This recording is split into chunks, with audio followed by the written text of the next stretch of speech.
देखिए, डॉक्टर मनमोहन सिंह जी के बारे में सब अभी देश जान चुका है, कई सालों से जाना है।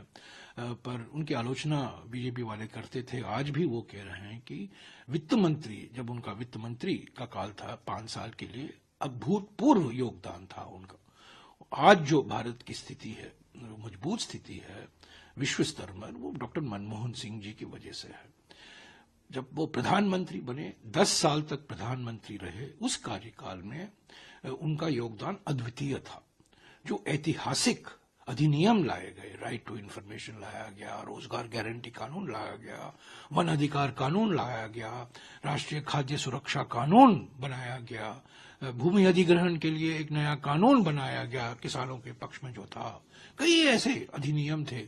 हमारे संविधान में अनुच्छेद 15(5) भी उसका शामिल किया गया 2006 में। एक क्रांतिकारी अनुच्छेद है ये आरक्षण देता है अनुसूचित जाति, अनुसूचित जनजाति, ओबीसी वर्गों के छात्रों के लिए शैक्षिक संस्थाओं में, सरकारी संस्थाओं में और निजी संस्थाओं में भी।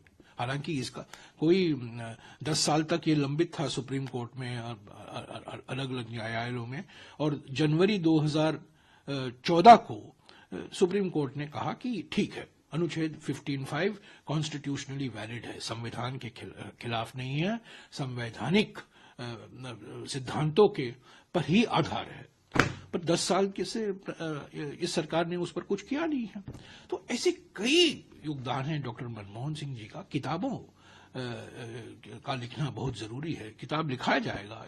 मनमोहन सिंह जी ने खुद कहा था कि आप आज मेरी आलोचना कर रहे हैं, पर जब इतिहास देखेगा जो मैंने काम किया वित्त मंत्री के रूप में और प्रधानमंत्री के रूप में, इतिहास ये स्वीकारेगा कि मैंने सही किया है। और इसमें देखिए, डॉक्टर मनमोहन सिंह जी विनम्रता के प्रतीक थे, वो शालीनता के प्रतीक थे, एक कोमलता के प्रतीक थे, योग्यता के प्रतीक थे, और उन्होंने दशा को सुधारा और एक नई दिशा दिखाई। ये 1991 में हुआ और 2004 में भी हुआ। तो 5 साल जो वित्त मंत्री रहे, 10 साल